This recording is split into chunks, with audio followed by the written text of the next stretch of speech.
डर एक एहसास में आपका स्वागत है। इस चैनल पर आपको सुनने को मिलती हैं डरावनी और सच्ची भूतिया कहानियाँ। अगर आपको ऐसी ही वीडियोस देखना पसंद है तो हमारे इस चैनल को सब्सक्राइब करना ना भूलें। तो अब बढ़ते हैं आज की कहानी की ओर।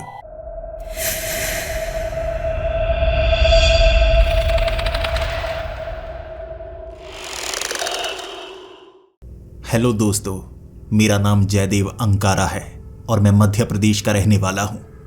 आपको जो जानकारी मैं देने वाला हूँ आप उस पर यकीन नहीं करेंगे। किसी इंसान की इतनी खराब किस्मत कैसे हो सकती है जितनी मेरी रही है। मैं अपने इतिहास के बारे में सब कुछ नहीं जान पाया। आखिर मेरे माँ बाप कौन हैं? जिस गांव में आज मैं रहता हूँ यहाँ पर कोई मुझे बचपन में छोड़कर चला गया था, एक घर के आगे, और उसके बाद मेरा पालन पोषण कई अलग अलग घरों में हुआ। किसी ने मुझे अपनाया ही नहीं क्योंकि मुझे सब मनहूस मानते थे। मैं जिस घर में जाता वहां पर कुछ ना कुछ बुरा होना शुरू हो जाता। शायद यही कारण था। मेरे माता पिता बदलते रहे, सौतेले माता पिता, क्योंकि असली माता पिता का मैं कभी पता नहीं लगा पाया। समय बीतता गया लेकिन हालात बिल्कुल नहीं बदल रहे थे। घर जरूर बदल रहा था और एक समय ऐसा आया मुझे लगा मैं किसी के साथ नहीं रह सकता। इतनी ज्यादा किस्मत किसी की खराब नहीं हो सकती जितनी मेरी है, तो मैं बाकियों को कष्ट क्यों दूं। जिसके बाद मैंने मंदिर में रहना शुरू कर दिया, मंदिर की सफाई करना। लेकिन कोई सोच सकता है किसी की किस्मत इतनी खराब हो सकती है कि जिस मंदिर की मैं सफाई किया करता था उसकी छत का गिर जाना, दीवारों का गिर जाना, ये मेरी मनहूसियत की निशानी थी कि भगवान भी मेरी मनहूसियत को खत्म नहीं कर पा रहे थे। इसी कारण मेरा बचपन बुरा ही गुजरा। मुझे लगा था एक दिन ऐसा आएगा जब मेरी किस्मत बदलेगी, सब कुछ अच्छा होना शुरू हो जाएगा, और मुझे इसकी आदत पड़ चुकी थी। ऐसा नहीं कि मैंने इसका निवारण करवाने की कोशिश नहीं की। पुजारी के पास जाना, साधु बाबा के पास जाना, किसी तांत्रिक के पास जाना, मैं हर किसी के पास चला गया, लेकिन मैं कभी किसी से मदद पा नहीं सका। मदद करने की कोशिश सबने की लेकिन मेरे हालात कोई बदल नहीं सका। इसके साथ जीना मैंने सीख लिया। जिसके बाद पहले तो मैं गांव में काम किया करता था, फिर मैं शहर में गया और जितनी मुश्किल मुझे मिल रही थी उससे लड़ना मैं सीख चुका था। स्कूल में पढ़ा नहीं था लेकिन बाकी बच्चों की किताबें लेकर खुद ब खुद पढ़ा करता था। शौक था मुझे, इसीलिए मुझे लोग बिना स्कूल गया पढ़ा लिखा कहने लगे थे। मेरी इंग्लिश भी अच्छी हो गई। मुझे छोटी मोटी नौकरी ज़रूर मिलती, लेकिन जहां मुझे नौकरी मिलती हालात वहां के भी वैसे ही रहते। कभी कंपनी बंद हो जाती तो कभी मेरे चोट लगती और मैं वहां पर काम नहीं कर पाता। मेरी मनहूसियत ने मेरा कभी पीछा नहीं छोड़ा था। किराए के मकान में रहने की कोशिश करता तो वहां पर भी कुछ ना कुछ ऐसा होने लगता जिससे सबको लगता कि मेरे कारण ये सब हो रहा है, और उस घर को मुझे 1 साल के अंदर अंदर छोड़ना पड़ता। अब मेरी उम्र 19 साल हो चुकी है और इस समय मेरे पास कोई नौकरी नहीं है। जितनी जमा पूंजी मेरे पास है उससे मैं गुजारा करने की कोशिश कर रहा हूँ। हर बार रात के वक्त आसमान की तरफ देखकर भगवान को यही कहता हूँ, क्यों किया था मुझे पैदा? अगर इस दुनिया में मुझे रखना ही नहीं था, इतना मनहूस मुझे बनाकर रखना था, तो पैदा होने क्यों दिया? मुझे मार क्यों नहीं दिया? मैं ठंड के कारण उस दिन जब बारिश की रात उस घर के आगे उन लोगों को मिला था, मरा हुआ क्यों नहीं मिला? भगवान को कोसता था, शैतान को कोसता था, हर किसी को कोसता था, लेकिन मैं लड़ना सीख गया। भगवान को मैं हर रोज कहता हूँ, मुझे रोक कर दिखाओ। एक दिन मैं अपनी जिंदगी बदल कर दिखाऊंगा, अपनी जिंदगी का मकसद जान कर दिखाऊंगा और अपने माता पिता को ढूंढने की कोशिश करूंगा। भले ही शायद मैं ढूंढ ना पाऊं लेकिन कोशिश करता रहूंगा, हार नहीं मानूंगा मैं। मुझे पता था कोई भी नौकरी मैं 1 साल से ज्यादा कर नहीं पाऊंगा, भले ही मुझे नाक क्यों ना रगड़नी पड़े। लेकिन जब मेरे घर में वो चिट्ठी आई थी, उस चिट्ठी को कोयले से लिखा गया था। सोचा मैंने, आखिर कोयले से चिट्ठी लिखकर किसने भेजी होगी? कोई पागल ही होगा। लेकिन जब मैंने उस चिट्ठी को खोला तो उसमें मेरे लिए एक ऑफर लेटर था। वो भी कोयले से लिखा हुआ। किसी ने मजाक किया लग रहा था, लेकिन नीचे 500 रुपए का नोट भी चिपकाया गया और ये भी लिखा गया था कि इस जगह पहुंच जाओ, तनख्वाह अच्छी मिलेगी, जितनी तुम चाहते हो, और नौकरी से कभी निकाले नहीं जाओगे। कौन चिट्ठी के अंदर 500 रुपए का नोट देकर ऐसे चिट्ठी भेजता है?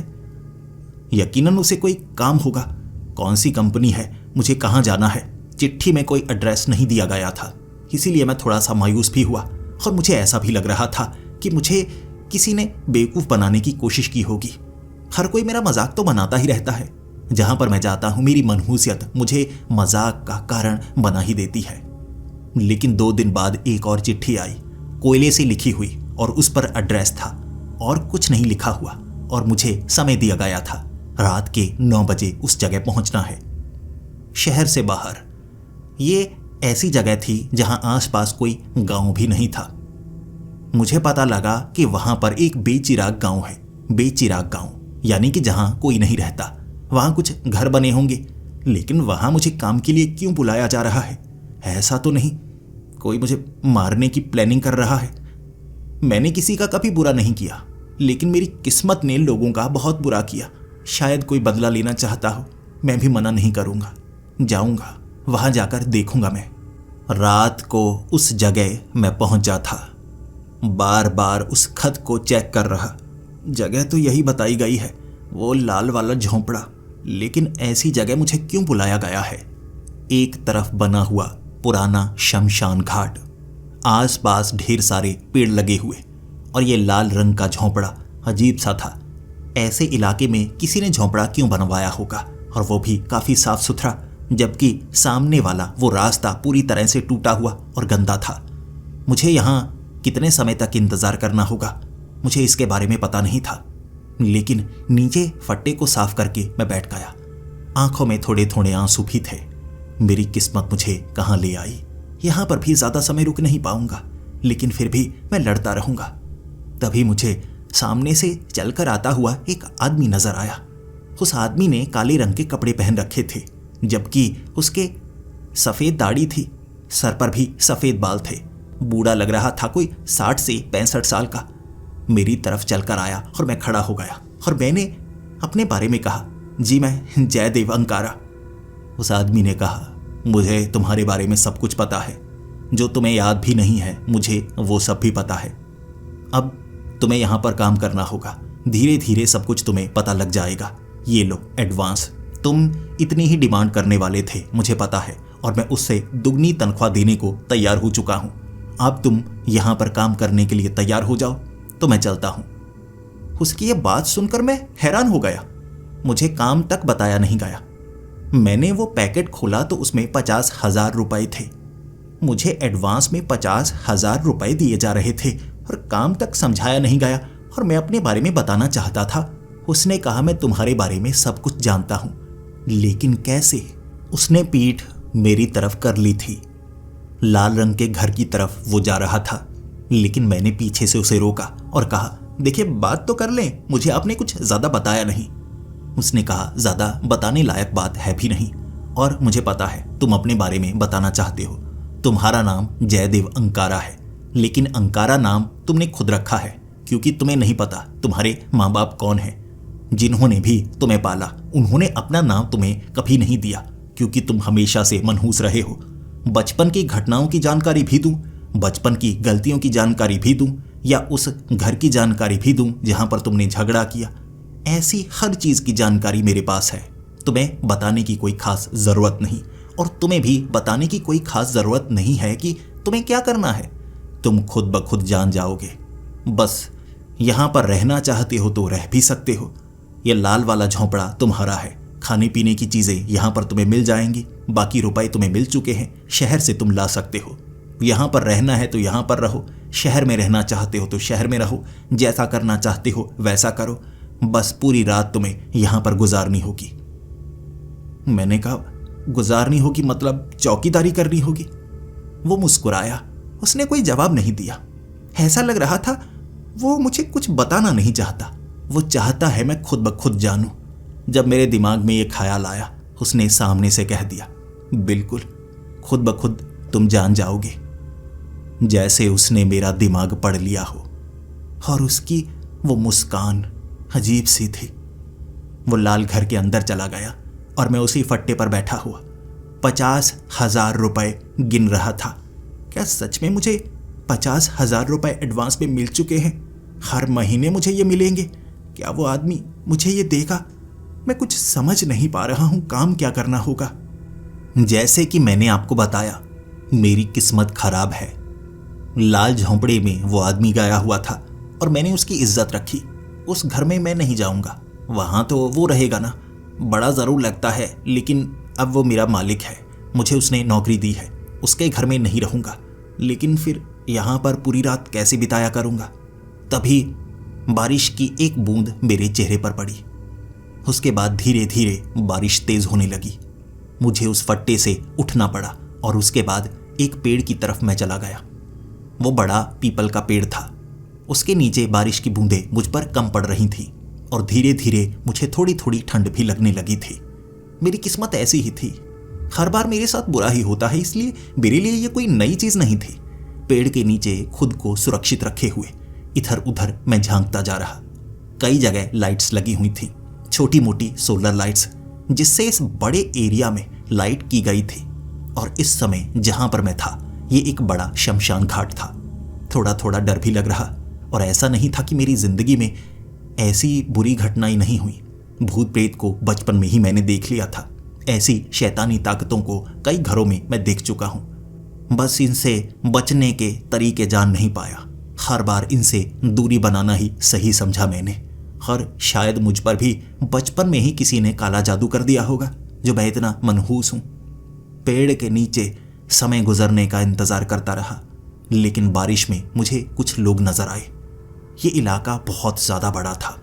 यहाँ कई लोग पेड़ों के पीछे से निकलते हुए मुझे नजर आ रहे और पेड़ों के पीछे ही जाते हुए नजर आए, लेकिन उसके बाद उन पेड़ों से आगे कहाँ गए पता नहीं चल रहा। एक तो बारिश भी काफी तेज हो रही थी। आगे एक पेड़ के पास एक आदमी कहीं गया नहीं, वहीं पर खड़ा मुझे घूरे जा रहा था। और बारिश तेज होने के कारण वो भीग भी रहा था, लेकिन कुछ बोल नहीं रहा, बस मुझे घूरे जा रहा। हो सकता है वो भी यहाँ पर काम करता हो। ये कोई फैक्ट्री भी हो सकती है जो आसपास होगी, छिपाई गई होगी, या अंडरग्राउंड होगी जहाँ पर लोग काम करते होंगे। ऐसा भी तो हो सकता है, पेड़ों के पास नीचे जाने के रास्ते बने हों और मुझे समय समय पर इसके बारे में बताया जाए। मैं इससे बात करता हूँ, जानने की कोशिश करता हूँ। मैं उस बारिश में भीगता हुआ उस आदमी की तरफ बढ़ने लगा। किसी से बात तो करनी होगी ना। जैसे ही मैं उस आदमी के करीब गया, वो मुझे घूरे जा रहा, लेकिन उसके एक्सप्रेशन चेंज नहीं हो रहे थे। वो बस एक टक लगाए मेरी तरफ देखे जा रहा, जैसे मुझे डराने की कोशिश कर रहा हो। मैंने उससे सवाल पूछा, भाई साहब आप यहाँ पर काम करते हैं क्या? आप इसके बारे में मुझे बता सकते हैं? मैं यहाँ नया नौकरी पर आया हूँ और कुछ बताया भी नहीं गया है। वो सर ने मुझे कुछ खास नहीं बताया। उस आदमी ने कोई जवाब नहीं दिया। वो मेरी तरफ गुस्से से घूरने लगा था। ऐसा लग रहा था उसे मुझ पर बहुत ज़्यादा गुस्सा हो, इसीलिए मैंने नज़रें नीचे की तरफ की। शायद मैं उसकी तरफ ज़्यादा देख रहा हूँ, इसलिए उसे गुस्सा आ गया। फिर से मैंने उसे कहा, आप कुछ बता सकते हैं अगर आपको बुरा ना लगे। शायद उसे बुरा लगा होगा, बहुत ज़्यादा गुस्से में था। और उसके बाद उसने आगे की तरफ उंगली कर दी। इन पेड़ों से आगे दूर दूर कुछ खास नजर नहीं आ रहा था, क्योंकि बारिश ज्यादा तेज थी। तो उसने उस तरफ इशारा किया, शायद मुझे देखकर आना होगा। बोला तो वो कुछ नहीं। मैं भी शर्मिंदा हुआ, नजरें झुकाए उस तरफ बढ़ने लगा। मैं बाकी पेड़ों को भी देख रहा था कि जो लोग पेड़ों के पीछे गए वो कहाँ चले गए, और जमीन में कोई दरवाजा भी नजर नहीं आ रहा। ये अंडरग्राउंड टनल्स या बेसमेंट यहाँ हो नहीं सकती। मैं चलता गया। उन पेड़ों से आगे बहुत बड़ी जमीन थी। भले ही चारों तरफ से बंद जरूर की गई थी, लेकिन कह सकते हैं 100-200 एकड़ का ये इलाका घने पेड़ों से भरा हुआ। वहां जाकर मैंने एक लड़की को देखा, जिसने लाल रंग के कपड़े पहन रखे थे और बारिश में खेल रही थी। उस लड़की की उम्र कोई 18-19 साल की ही होगी। मेरी हम उम्र ही लग रही थी। जैसे वो बारिश में खेल रही, जैसे उसे कोई फर्क ही न पड़ रहा हो। कि पास में शमशान घाट है और ये जंगली सा इलाका है। हो सकता है उस बूढ़े आदमी की कोई रिश्तेदार हो। बारिश में वो खेले जा रही, किसी की परवाह नहीं थी।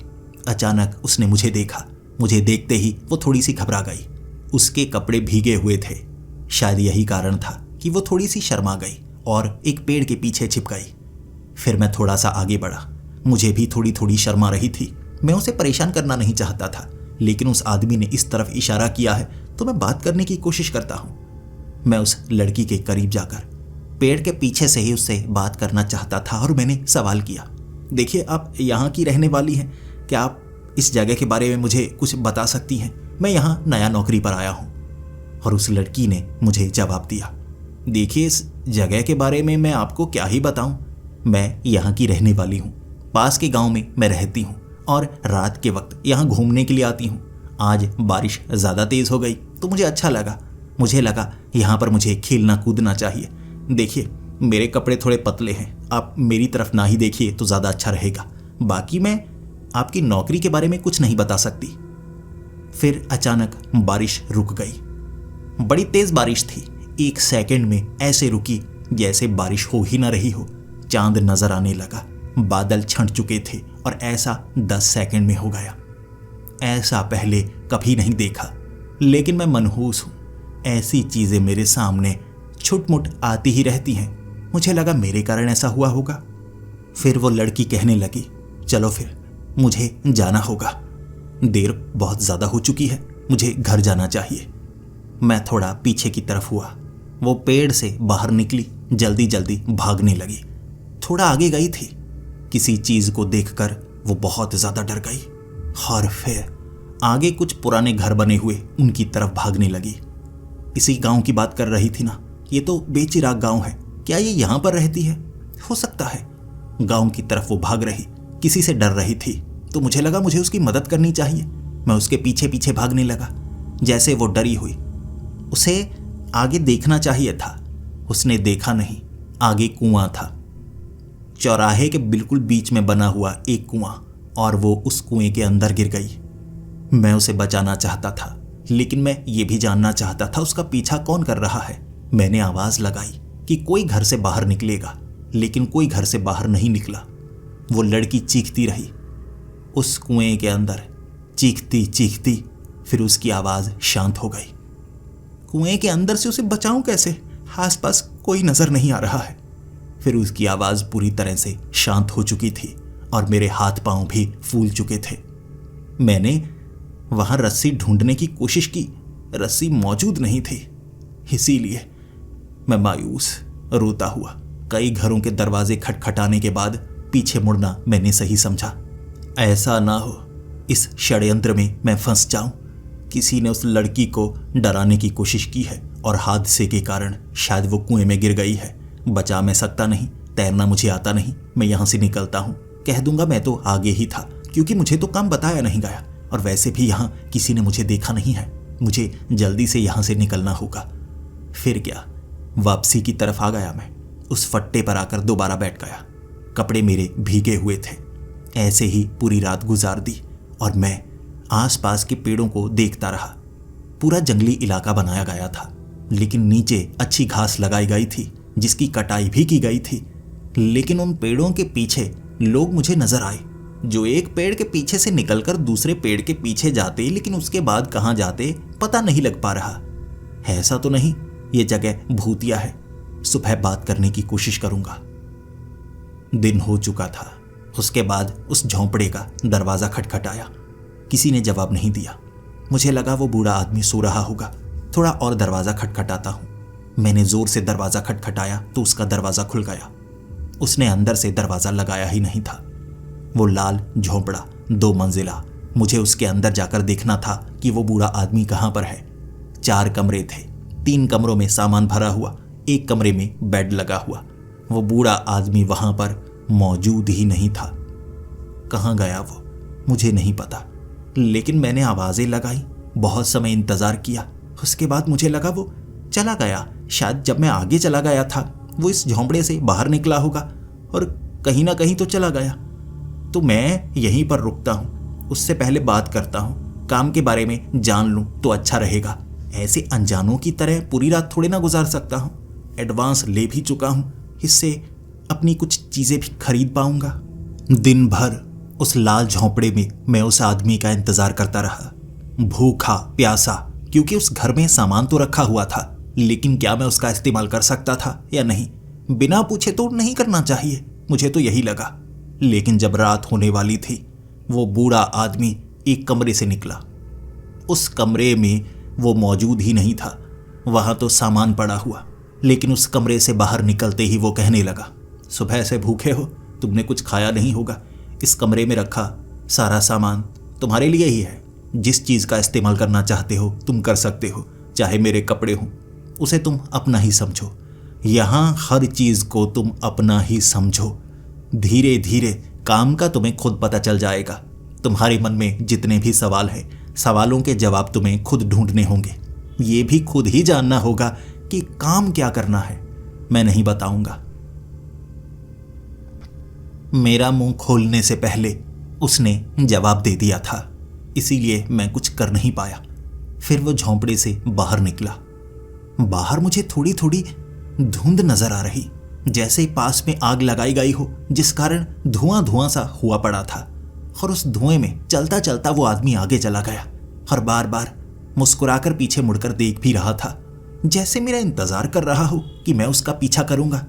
लेकिन भूखा था तो उस घर में सबसे पहले मैंने खाना खाया, पानी पिया, नहाया।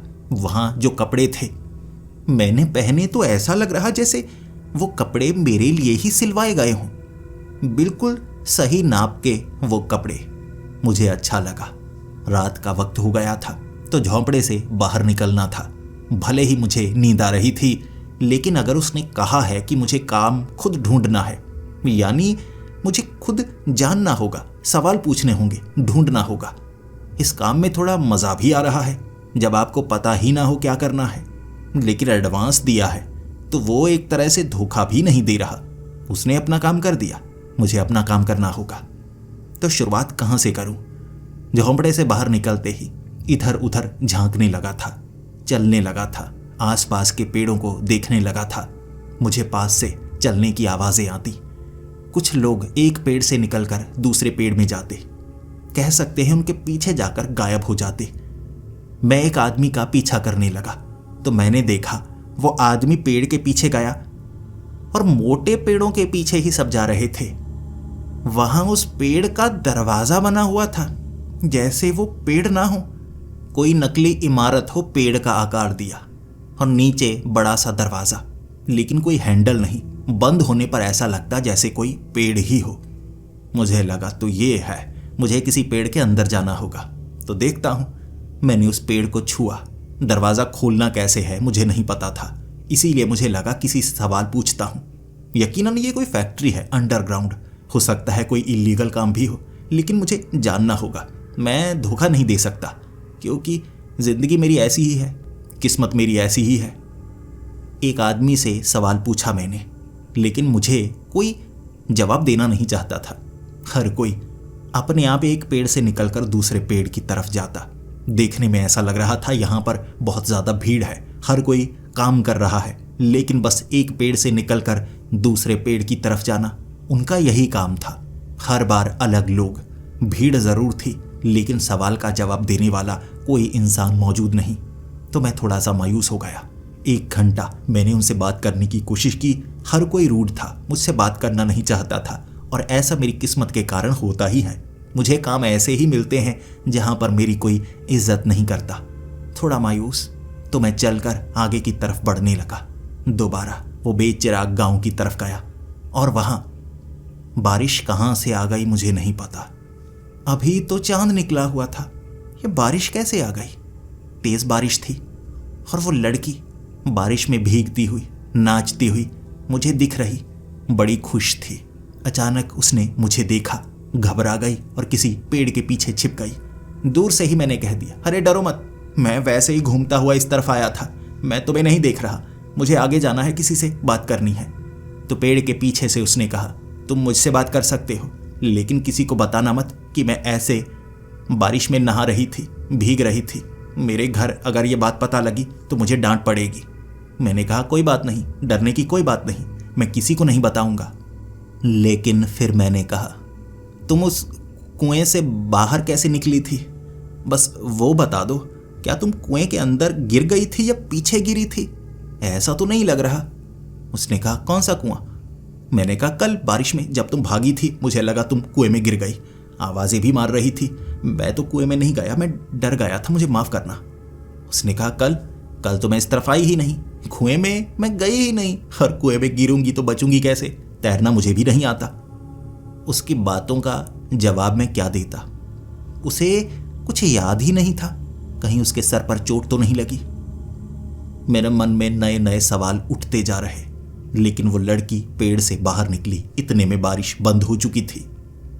ठंड लग रही थी उसे, और वो कहने लगी, बारिश रुक चुकी है, मुझे लगता है मुझे घर की तरफ जाना होगा। मैंने उसे कहा, कल तुम किसी चीज से डर गई थी, कोई तुम्हारा पीछा कर रहा था, तुम्हारे परिवार वाले थे। उसने कहा, कल मैं यहां पर नहीं आई, क्यों परेशान कर रहे हो? मुझे छेड़ने की कोशिश कर रहे हो? मुझे लगा तुम एक अच्छे लड़के होगे, तुम भी यहां बारिश में घूमने के लिए आए होगे, लेकिन अब तुम मुझे परेशान कर रहे हो, वो बातें कर रहे हो जो मेरे साथ घटी ही नहीं। मैं थोड़ा सा शर्मिंदा हुआ, थोड़ा सा घबराया, थोड़ा पीछे हुआ। फिर वो उस बेचिराग गांव की तरफ बढ़ने लगी, आगे वाले पेड़ों की तरफ बढ़ने लगी, और कल की तरह किसी शख्स को देखकर या किसी चीज को देखकर बहुत ज्यादा डर चुकी थी। भागी वो गांव की तरफ, बिल्कुल कल की तरह भागी वो उस कुएं की तरफ, और उससे शरीर संभला नहीं, वो कुएं में गिर गई, क्योंकि वो पीछे देखकर भाग रही थी। उसके पीछे कोई तो था, झाड़ियां हिली थीं, कोई आदमी था जो छिपा हुआ, वो पीछे की तरफ चला गया, और मुझे लगा मुझे उस लड़की की मदद करनी चाहिए। इस बार मैं कुएं में झांक रहा, और लड़की की आवाजें आ रही, मुझे बचाओ, मुझे बचाओ, बिल्कुल कल की तरह। लेकिन कल ये कैसे बची थी? मैंने कहा, कल तुम्हें किसने बचाया? वो कह रही, तुम पागल हो, मुझे बाहर निकालो, मुझे तैरना नहीं आता, मेरे मुंह में पानी भर रहा है। वो चीखें मार रही, और किसी तरह दीवार को पकड़कर, एक ईंट को पकड़कर वो डूबने से बची हुई, ये उसने बताया। आसपास के घरों के दरवाजे खटखटाने लगा, जोर जोर से दरवाजों को हिलाता गया, कोई तो बाहर निकलेगा। घर कई थे, कोई वहां रह नहीं रहा, खाली घर। जवाब किसी ने नहीं दिया, जिसके बाद एक घर का दरवाजा तोड़कर अंदर से मैं रस्सी ढूंढना चाहता था। जैसे ही मैंने एक घर से रस्सी निकाली, आगे उस कुएं के पास लगे वो खंबे से बांधी और रस्सी फेंकी। मैंने उस लड़की को कहा, बाहर आ जाओ। उसकी आवाज बंद हो चुकी थी, उसने कोई जवाब नहीं दिया, ना तो पानी में हाथ मारने की आवाजें आ रही, और मैं उस लड़की को कह रहा, बाहर आ जाओ, देखो बाहर आ जाओ। लेकिन अब पूरी तरह से शांति। मुझे लगा मुझे कुएं में देखना होगा, उसकी मदद तो करनी होगी, किसी को यहां पर लेकर आता हूं। मैं पीछे की तरफ भागा, लाल झोंपड़े की तरफ। कई लोग थे जो एक पेड़ से निकलकर वो पेड़ों वाले दूसरे दरवाजे के अंदर जा रहे। कई लोगों को चीख पुकार कर बुलाने की कोशिश की, कोई जवाब नहीं दे रहा। बड़े अजीब लोग हैं, कह तो रहा हूं किसी को मदद की जरूरत है, मेरी तरफ देख तक नहीं रहे। तो वहां झोंपड़े में लाल लालटेन को निकालकर वापस कुएं के पास आया। जब मैंने कुएं के अंदर देखा, कुएं में पानी नहीं था, बिल्कुल पानी नहीं। लेकिन लड़की बार बार जब हाथ मार रही थी तो ऐसा लग रहा कुएं में पानी हो। वो लड़की भी वहां मौजूद नहीं। कुआं गहरा जरूर था, लेकिन इतना ज्यादा गहरा भी नहीं कि उसके अंदर कोई छिप जाए, मुझे नजर ना आए। वो लड़की कुएं के अंदर से गायब हो चुकी थी। मैं बहुत घबराया हुआ था, इसीलिए वापस उसी लाल घर में आ गया। मुझे कुछ समझ में नहीं आ रहा था, यहां चल क्या रहा है? वो लोग कौन है जो जवाब नहीं देते? उस कुएं में पानी नहीं है, और वो लड़की 2 बार गिरी। ये चल क्या रहा है? मुझे जवाब चाहिए। लेकिन पूरी रात ऐसे ही गुजर गई। मैं उस झोंपड़े के अंदर था, मुझसे पूछने के लिए कोई नहीं आया। वो बूढ़ा आदमी भी मुझे नजर नहीं आया, और अगले दिन इस जगह को छोड़कर मैं जाना चाहता था। मैं यहां से अपना सामान लेकर बाहर निकला। गेट से बाहर वो आदमी मुस्कुराता हुआ मुझे नजर आया। मैं उसको कह रहा, तुम कहां चले जाते हो? यहां जो हो रहा है मेरी समझ से बाहर है, मुझे नहीं लगता मैं यहां पर काम कर पाऊंगा। उसने कुछ नहीं कहा, बस वो मुस्कुराता रहा, हंसता रहा।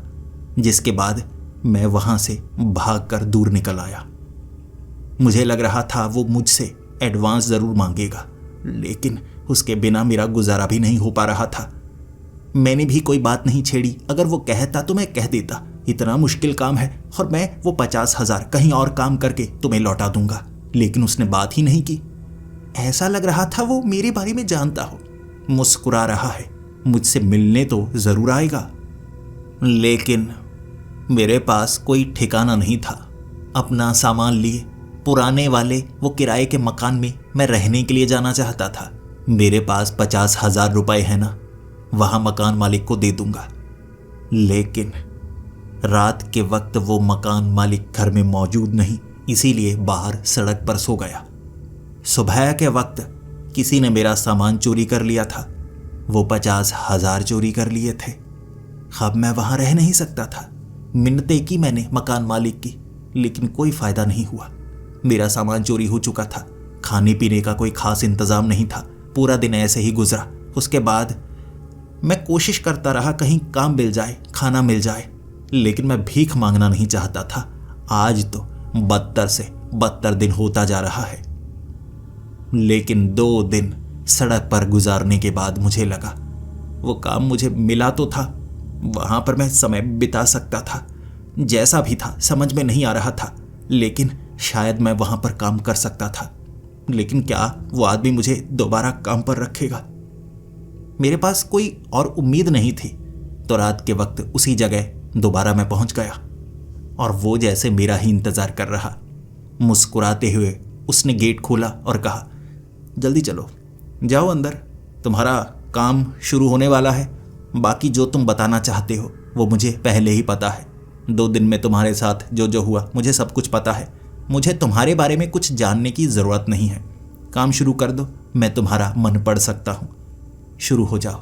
सवालों के जवाब तुम्हें खुद ढूंढने होंगे, मुझसे नहीं पूछ सकते, वो खुद जानने होंगे तुम्हें। लेकिन मैंने उस आदमी को यही कहा, वो पीछे लड़की, वो कुआं, ये जगह भूतिया लगती है, और बस इतना तो बता दीजिए मुझे करना क्या है? क्या मैं एक चौकीदार हूँ? क्या मुझे उन भूतों को भगाना है? ज़मीन की सफाई रखनी है? मुझे करना क्या है? वो बूढ़ा आदमी मुस्कुराता रहा और बस यही कहता रहा, काम क्या है? तुम्हें खुद ढूंढना है, खुद जानना है, यही तो काम है, ढूंढो। ये कहकर उसने गेट बंद किया और वो बाहर की तरफ चल पड़ा। अंदर इतनी बड़ी जगह, भीड़, लेकिन ये भीड़ उन लोगों की थी जो बड़े अजीब थे, और मुझे लगा मुझे सबसे पहले उनके बारे में जानना होगा। तो मैंने एक आदमी का पीछा किया। एक पेड़ से वो निकला था, मैं उसके पीछे पीछे बिना बात किए। उसने दूसरे पेड़ का वो दरवाज़ा खोला और मैं भी उसी दरवाजे से अंदर जाना चाहता था। मुझे लगा था ये पीपल का बड़ा सा पेड़ है, इसके अंदर कोई लिफ्ट होगी नीचे जाने के लिए। लेकिन जैसे ही उसने दरवाज़ा खोला मैं उसे धक्का देकर अंदर चला गया। पीछे से हो गया दरवाज़ा बंद। ये एक जंगल आ गया था। कोई लिफ्ट नहीं, कुछ नहीं, दरवाजे के पार जैसे जंगल। और उस आदमी ने मुझे गले से पकड़ा और कहा, धक्का क्यों दिया?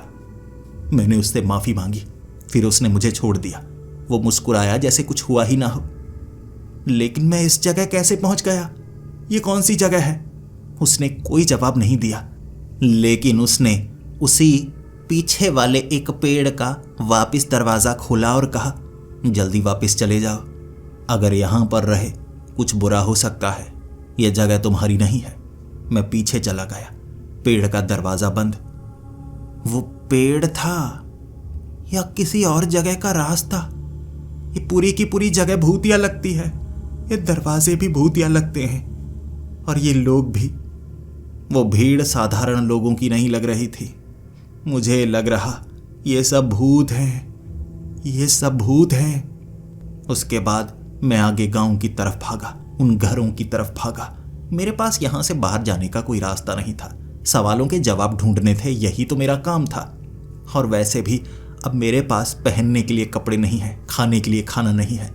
झोंपड़े में जो है वही खाऊंगा, वही पहनूंगा, और चुपचाप काम करना है, ढूंढने का। मैं उसी गांव के पास था और यहाँ बड़ी कमाल की चीज़ हो रही थी। इस गांव के करीब आते ही बारिश जैसे अपने आप शुरू हो जाती, फिर से भारी बारिश शुरू हो गई और जैसा पहले हो रहा था, मुझे वो लड़की फिर से बारिश में नाचती गाती हुई नजर आ रही।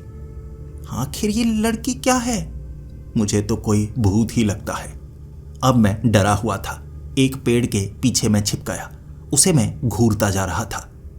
उसने कपड़े भी काफी पतले पहने हुए थे और भीगे हुए थे वो कपड़े। मैं उस लड़की को सिर्फ इसलिए देख रहा था ताकि मैं जान पाऊं वो क्या चीज है, भूत ही है या मुझे बेवकूफ बनाया जा रहा है। पेड़ के पीछे छिपा हुआ उसे नाचते नाचते आधा घंटा मैं देखता गया। मुझे सच का पता लगाना था। उसके बाद वो लड़की नाचते नाचते बारिश जैसे ही खत्म हुई डर गई। फिर वो वापसी की तरफ जाने लगी। पास में पड़ा हुआ कुछ सामान भी उसने उठाया जो अपने सर पर रखा और जल्दी जल्दी उस बेचिराग गांव की तरफ चलकर जा रही। फिर से उसे झाड़ियों में कुछ नजर आया। कोई तो था झाड़ियों में छिपा हुआ। उसे देखकर वो डर कर भागी और अब मैं बहुत दूर था तो मैंने देखा उस झाड़ियों से एक आदमी निकला जो उसका पीछा कर रहा था। वो लड़की आगे आगे, वो काले कपड़ों में आदमी उसके पीछे पीछे। वो लड़की बड़ी तेजी से भाग रही। भागती भागती वो बार बार ऐसे पीछे देख रही जैसे कि वो उससे बचना चाहती हो, लेकिन आगे उस कुएं के पास टकराकर कुएं के फिर से वो अंदर गिर गई। ऐसा हर बार हो रहा था, लेकिन इस बार मैंने खुद को उस कुएं के पास ले जाकर कुछ नहीं किया, बल्कि सिर्फ देखा, ऑब्जर्व किया हो क्या रहा है। और वो काले कपड़ों में आदमी नीचे की तरफ झांक रहा था। ऐसा लग रहा था जैसे उस लड़की को ही देख रहा हो। धीरे धीरे लड़की की आवाजें बंद हो गई। पानी की आवाज भी कुएं से आ रही थी, जबकि कुएं में पानी मौजूद था ही नहीं। फिर वो आदमी वहां से चला गया और मैं कुएं में देखने के लिए गया। लालटेन हाथ में। कुएं में कुछ नहीं था, ना लड़की ना पानी। और ऐसा लग रहा था ये कोई ऐसी घटना है जो हर रात यहां पर होती है। तो क्या मुझे इसका जवाब तो नहीं ढूंढना? इतना तो मुझे पक्का हो गया है, ये कोई साधारण घटना नहीं, कोई भूतिया घटना है। कई बार ऐसा होता है जब किसी की मौत किसी संदिग्ध हालत में हो जाए तो उसकी आत्मा वहां पर भटकने लगती है और लोगों को परेशान भी करती है। लेकिन क्या लड़की की आत्मा यहां पर कैद हो गई है? हर रात क्या ऐसा ही होता है? अगर ये सब है तो मुझे क्या करना चाहिए? पूरी रात सोचते सोचते मैंने गुजारी और सुबह होते ही वो बूढ़ा आदमी मेरे करीब आकर बैठ गया। मैंने कुछ नहीं कहा, लेकिन उसने खुद कहा, तुम जो बताना चाहते हो वो मुझे पता है। तुम बस अपना काम करो, तुम उस बात पर ध्यान रखो। तुम्हें बस जानना है, तुम्हें बस ढूंढना है, यही तुम्हारा काम है। इतना कहकर वो चला गया और मुझे जवाब दे गया था। लेकिन उसे कैसे पता चल जाता है? कहीं वो मेरा पीछा तो नहीं करता? लेकिन कहीं वो भूत ही तो नहीं? ऐसा तो नहीं इस बड़े इलाके में, खास तौर पर इस शमशान घाट में किसी भूत ने मुझे काम पर रखा है? लेकिन आखिर उसने मुझे रुपए भी तो दिए थे जो चोरी हो गए थे, जिसका मैं इस्तेमाल नहीं कर पाया। वो असली नोट थे या नहीं? दिल की धड़कन बहुत तेज थी। लेकिन दिन की रोशनी में वो बूढ़ा आदमी मेरे पास आया था। क्या यह संभव है कोई भूत धूप में ऐसे किसी को नजर आए? मैं सोचे जा रहा और मुझे सवालों के जवाब ढूंढने थे, तो ये भी मेरे लिए एक सवाल था। मुझे लगा इसका भी मैं जवाब ढूंढूंगा। आखिर वो बूढ़ा आदमी कोई भूत तो नहीं? पूरा दिन मैंने उस घर में बिताया। रात होते ही जल्दी से मैं गांव की तरफ भागा।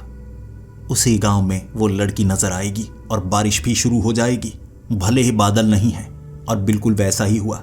गांव के पास पहुंचते ही बारिश शुरू हो चुकी थी, लेकिन बारिश अभी अभी शुरू हुई थी तो लड़की एक तरफ से चली इसी तरफ आ रही, और मुझे लग रहा था शायद ये कोई भूत ही है, इसकी मदद करनी चाहिए। हर बार ये कुएं में गिरती है, मुझे इसे बचाना चाहिए। तो मैं उसके बारिश में भीगने से पहले उसके सामने खड़ा हो गया। वो घबरा गई। कौन हो तुम? मेरा रास्ता क्यों रोक रहे हो? मैंने कहा, तुम मुझे पहचान नहीं रही? देखो, मैं कई बार तुमसे मिल चुका हूं, लेकिन क्या तुम्हें याद नहीं रहता? उस लड़की ने कहा, अच्छा, किसी लड़की से बात करने का अच्छा बहाना है, मुझे याद क्यों नहीं रहता? मैंने उसे कहा, देखो, मैं हर रात यहां पर आता हूं, हर रात बारिश में तुम भीगती हुई मुझे नजर आती हो। उसके बाद कोई तुम्हारा पीछा करता है और तुम उस कुएं में गिर जाती हो। शायद उस कुएं में तुम मर जाती हो या क्या होता है। उसने कहा, पागल तो नहीं हो गए, क्या कह रहे हो? बहुत समय से मैं इस तरफ नहीं आई और बारिश में हाँ भीगने का मन मेरा करता है। आज बारिश है, लेकिन कल बारिश थोड़े ना हुई थी। तुम कल की बात कर रहे हो। उसकी बातें सच में अजीब थी, उसे कुछ याद नहीं था। लेकिन मैंने उसे कहा, देखो मैं कई बार यहां पर आ चुका हूं, मैं तुम्हारी मदद करना चाहता हूं। क्या तुम जिंदा हो? कोई भूत तो नहीं? उसे गुस्सा आ गया और वो कहने लगी, देखो अब तुम मुझे परेशान कर रहे हो। क्यों परेशान कर रहे हो? यहां से चले जाओ और मुझे इस बारिश में अकेले रहना है। तुम्हारे जैसे छोरे लड़के, मुझे पता है, लड़कियों को भीगते हुए देखना उन्हें अच्छा लगता है। चले जाओ, वरना मैं अपने पिता को बुला लूंगी। इस पर मैंने उसे कहा, तुम्हारे पिता? कौन से घर में? पूरा का पूरा गांव तो खाली है, मुझे तो कोई नजर नहीं आता। हर रोज उस गांव में मैं जाता हूं। उसने कहा, ऐसा कैसे हो सकता है? पागल हो? अभी अपने पिता को बुलाऊं? मैंने कहा, हाँ बुलाओ। चलो मैं तुम्हारे साथ चलता हूं, तुम्हारे बारे में भी बता दूंगा और अपने बारे में भी बता दूंगा, मिल लूंगा, क्योंकि मुझे तो उस गांव में कोई नजर नहीं आता। इसके बाद क्या था, वो लड़की आगे आगे चलने लगी, मैं उसके पीछे पीछे। वो मेरी शिकायत लगाना चाहती थी। जिसके बाद उसने आगे वाले एक घर का दरवाजा खटखटाया। किसी ने दरवाजा नहीं खोला। फिर उसने दरवाजा खोलकर अंदर झांका और कहा, ये क्या, सब कुछ बदला बदला सा कैसे है? मैंने उसे कहा, इन घरों में कई बार आ चुका हूं, यहां कोई नहीं रहता। वो लड़की घबरा चुकी थी। उसे नहीं पता इन घरों में सब कुछ बदल कैसे गया है। 2-3 घरों को देखने के बाद उसे मेरी बातों पर थोड़ा थोड़ा यकीन होने लगा और फिर वो कहने लगी, क्या मतलब, मैं जिंदा नहीं हूं? मैंने कहा, देखो हर रोज यहां पर मैं तुम्हें देखता हूं, बारिश में भीगते हुए, किसी से डरते हुए। तुम किससे डरती हो? उन झाड़ियों में कोई तुम्हें नजर आता है? वो लड़की झाड़ियों में देखने के लिए गई। उसके बाद उन झाड़ियों में कोई मौजूद नहीं। फिर उस लड़की ने कहा, यहां पर तो कोई नहीं है, मुझे तुम क्यों डरा रहे हो? और घरों में सब कुछ बदल कैसे गया है, मुझे जवाब दो। वो घबरा गई थी। उसके बाद उसने मुझे धक्का दिया। मैं एक तरफ गिर चुका था। बारिश रुक गई थी। वो भागी आगे वाले घरों की तरफ, कुएं की तरफ, और एक मोड़ पर उसे कुछ ऐसा नजर आया जिससे वो डर गई। पीछे मुड़ मुड़ कर घबराती हुई देख रही और फिर आगे वाले कुएं में गिर गई। चीखें मारने लगी और वहां कोई खड़ा था जो पीछे की तरफ भाग गया। मुझे देखने के बाद शायद मैं उस कुएं के पास उस लड़की को बचाना चाहता था, लेकिन वो लड़की चीखें मार रही। तब मैंने उसे कहा, तुम्हारे साथ हर रोज ये होता है, इसे कैसे रोकूं? उस लड़की ने कहा, मुझे नहीं पता, लेकिन अगर तुम मेरा भरोसा जीतना चाहते हो, बस मुझे एक बात बता देना दोबारा, मैं तुम पर भरोसा करूंगी कि मैंने वो 10 सिक्के पेड़ के नीचे छिपाए हैं। इसके बारे में मेरे सिवा कोई नहीं जानता। बस ये आखिरी आवाज थी। फिर सन्नाटा। कुएं में मैंने रोशनी की। कुएं में पानी नहीं था, ना वो लड़की, कुछ नहीं था। पूरी रात इसके बाद और कुछ नहीं हुआ। पीछे वाले उन पेड़ों के पास लोग जरूर नजर आए, लेकिन वो भूत थे, इतना मैं समझ पा रहा था। वो पेड़ों के पास जाकर गायब हो जाते, पेड़ों के अंदर गायब हो जाते। वो एक दरवाजे का इस्तेमाल करते, लेकिन मैं उसके बारे में जानना नहीं चाहता था। लड़की के बारे में मुझे सच पता लगाना था, और वो बूढ़ा आदमी, उसने मुझे काम पर क्यों रखा है? ऐसा क्या काम है, बस पता लगाना। दिन हो चुका था और उस झोंपड़े में मैंने दिन बिताया। रात के वक्त फिर से मैं लड़की की मदद करना चाहता था। मुझे लग रहा वो मरी हुई लड़की, उसकी आत्मा यहां भटक रही है और एक चक्रव्यूह में बार बार वो हर रात फंसती है। मुझे उसे बाहर निकालना है। मैं तो मनहूस हूं, लेकिन अगर मैं किसी की मदद कर दूं, शायद कुछ अच्छा हो जाए। मेरे साथ ना सही, उसके साथ सही। मुझे आदत पड़ चुकी है। रात को मैं वहीं पर, बारिश शुरू होते ही वो लड़की सामने से आ रही, मुझे देखकर घबरा गई और सबसे पहले मैंने यही शब्दों का इस्तेमाल किया, तुम्हें मुझ पर भरोसा करना होगा। तुमने ही मुझे ये बात बताई है कि तुमने 10 सिक्के पेड़ के नीचे छिपाए हैं और इसके बारे में तुम्हारे सिवा किसी को नहीं पता। ये तुमने मुझे बताया था। वो लड़की हैरान, तुम्हें कैसे पता? मैंने कहा, देखो तुम्हें मुझ पर यकीन करना होगा। ये बात तुमने मुझे सिर्फ इसलिए बताई ताकि तुम मुझ पर भरोसा कर पाओ। ये तुम्हारा राज है। और फिर हैरान होकर वो सुनने लगी और मैंने उसे कहा, तुम जिंदा नहीं हो, मुझे लगता है तुम भटकती हुई आत्मा हो जो हर रोज भूल जाती है। उसे भरोसा नहीं। मैंने घरों के अंदर दिखाया, सब कुछ बदला हुआ। फिर वो मुझ पर भरोसा कर रही और उसने कहा, क्या होता है मेरे साथ? मैंने कहा, कोई तुम्हारा पीछा करता है, तुम इस कुएं में गिर जाती हो, फिर उसके बाद तुम्हारे साथ कुछ नहीं होता और रात खत्म। कोई झाड़ियों के पीछे है और अगर तुम्हारे साथ वो मुझे देख ले, झाड़ियों से निकल जाता है और वहां नहीं बल्कि आगे वाले मोड़ पर नजर आता है। चलो मेरे साथ, हमें देखना है आगे वाले मोड़ पर कौन मौजूद है। हम आगे वाले उस मोड़ तक पहुंचे और मैं उसे कह रहा, डरना मत। लेकिन उस मोड़ पर जो नजर आया उसने तो मुझे भी डरा दिया। वो कोई इंसान नहीं था, काले कपड़ों में कंकाल था, भयानक दिखने वाला कंकाल जो हंस रहा और मेरी टांगें भी कांपने लगी। उस लड़की ने अकेले भागना सही नहीं समझा। मेरे हाथ को उसने पकड़ा हुआ, वो भागने लगी। मैं उसे भी रोकना चाहता था और खुद भी डरा हुआ, लेकिन मैं बिल्कुल खाली सड़क पर भाग रहा। कुआं तो दाईं तरफ था। अचानक कुआं सामने कैसे आ गया? अब समझ में आ रहा था लड़की कुएं में क्यों गिर जाती है, क्योंकि दिखता कहीं और है कुआं, आ जाता कहीं और है। उस लड़की समेत मैं भी पानी में गिर चुका था। हम दोनों कुएं के अंदर थे। पानी था, ना मुझे तैरना आता था ना उसे तैरना आता था, लेकिन ईंटें थोड़ी बाहर की तरफ निकली हुई, उसे किसी तरह पकड़ लिया।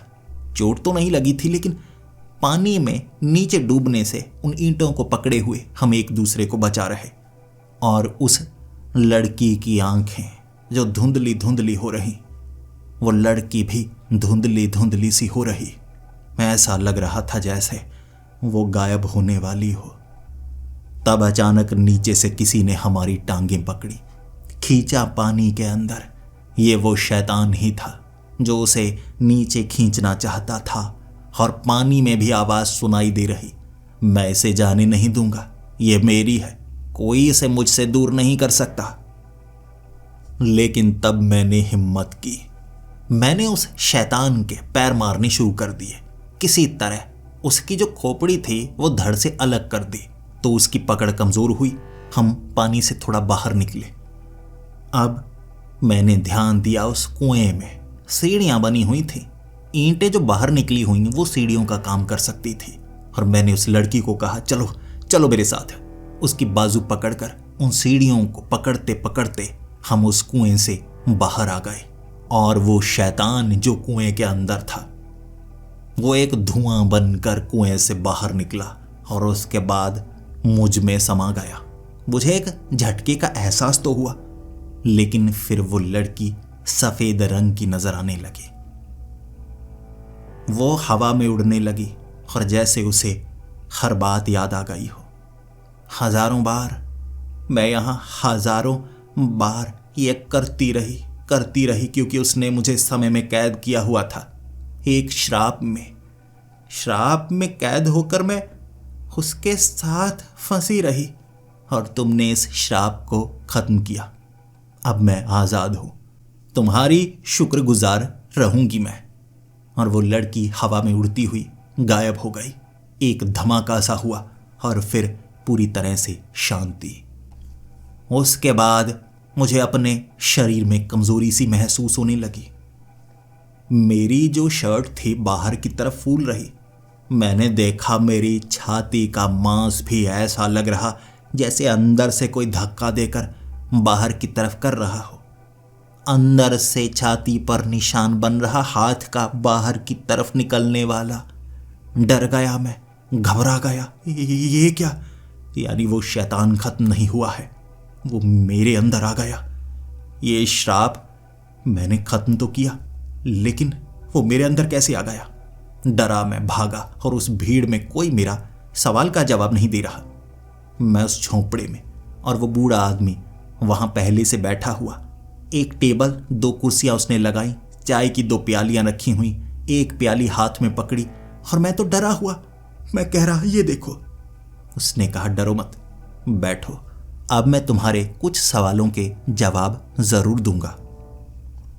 मुझे तो ऐसा लग रहा था मेरे शरीर के अंदर कोई ताकत रेंग रही हो, लेकिन उस बूढ़े आदमी ने मुझे यह कहा, जब हम किसी श्राप को खत्म करते हैं, कई बार उस श्राप का असर हम पर भी होता है। हम उस श्राप का हिस्सा बन जाते हैं, लेकिन बाकियों को हम बचा लेते हैं। तुम हमेशा से मनहूस रहे हो ना। तुम्हारा मानना है ना तुम्हारी किस्मत सबसे खराब है, तो ये श्राप भी मानो तुम्हें मिल गया, लेकिन वो लड़की जरूर आजाद हो गई।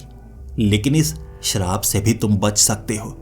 इसका राज भी तुम्हें सुलझाना होगा, और जब इसका राज तुम सुलझाओगे, कुछ और सवालों के जवाब भी तुम्हें मिलेंगे। तुमने कभी अपने माँ बाप को नहीं देखा ना? मैं तुम्हारे हर राज को जानता हूं, तुम्हारे माँ बाप का नाम भी जानता हूं। मुझे पता है, मैं वो तभी बताऊंगा जब सही समय आएगा। अभी तो तुम ये सोचो इस श्राप से तुम्हें कैसे बचना है, क्योंकि ये श्राप तुम्हें गला देगा, तुम्हें मार देगा। जिंदा रहना चाहते हो तो इस श्राप का अंत करो। मैं उसके सामने गिड़गिड़ाता रहा और उसने कहा, हर सवाल का जवाब यहीं पर है। मैंने इस पूरी की पूरी जगह को खरीदा हुआ है, सब कुछ मेरा, जवाब भी मेरे। फिर वो एक कमरे में चला गया। उसने जब दरवाजा बंद किया, मैंने धक्का देकर उस दरवाजे को खोला तो वो उस कमरे में मौजूद नहीं था। वो गायब हो चुका था। देखने में तो इंसान ही लगता है, भूत भी हो सकता है, या इस दरवाजे को खोलकर कहीं और चला गया वो। ऐसा मैं पहले भी देख चुका हूं। लेकिन ये श्राप, ये रेंगने वाला जीव, या एक ताकत जो मेरे शरीर को फाड़कर बाहर निकलना चाहती है, मुझे इसे रोकना होगा। लेकिन कैसे रोकूं? कहां से शुरू करूं? एक और राज जो मुझे सुलझाना होगा। दोस्तों, आगे आने वाले एपिसोड में क्या जयदेव अंकारा अपने उस श्राप को काट पाएगा और क्या उन सवालों के जवाब ढूंढ पाएगा? क्यों उसे मिली है ये श्रापित नौकरी और वो आदमी कोई काम भी नहीं करवाता? राज ढूंढना क्या कोई काम हो सकता है? और उसे कैसे पता जयदेव के माँ बाप कौन है, जिसका जवाब किसी के पास नहीं था? दोस्तों, आने वाले एपिसोड बड़े ही रोमांचक होने वाले हैं। जुड़े रहिए हमारी इस सीरीज के साथ। तब तक के लिए डरते रहिए।